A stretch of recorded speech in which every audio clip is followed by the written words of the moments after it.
राज्यात अनेक भागामध्ये तापमानाचा 40 अंशांवर सध्या तापमान गेले आणि आज छत्रपती संभाजीनगर जिल्ह्याला सुद्धा उष्णतेच्या लाटेचा इशारा देण्यात आलाय आणि सध्या संभाजीनगरचे तापमान हे 31 अंश सेल्सिअस इतकं आहे।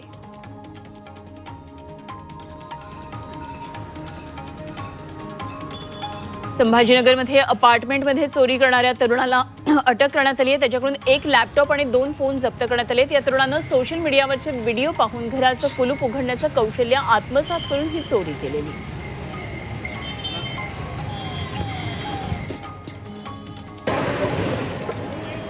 संभाजीनगरमधल्या हर्सुल परिसरात महापालिकेकडून अतिक्रमणाविरोधात कारवाई करण्यात आली आहे। या कारवाईमध्ये 50हून अधिक अतिक्रमणं उद्ध्वस्त केली आहेत। चेतनानगर, रमाईनगर या परिसरामध्ये मोहीम राबवण्यात आली।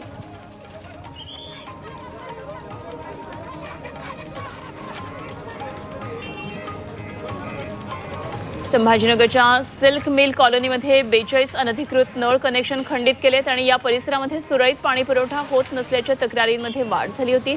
त्यामुळे महानगरपालिकेने तपासणी केल्यानंतर 42 अनधिकृत नळ कनेक्शन आढळून आले।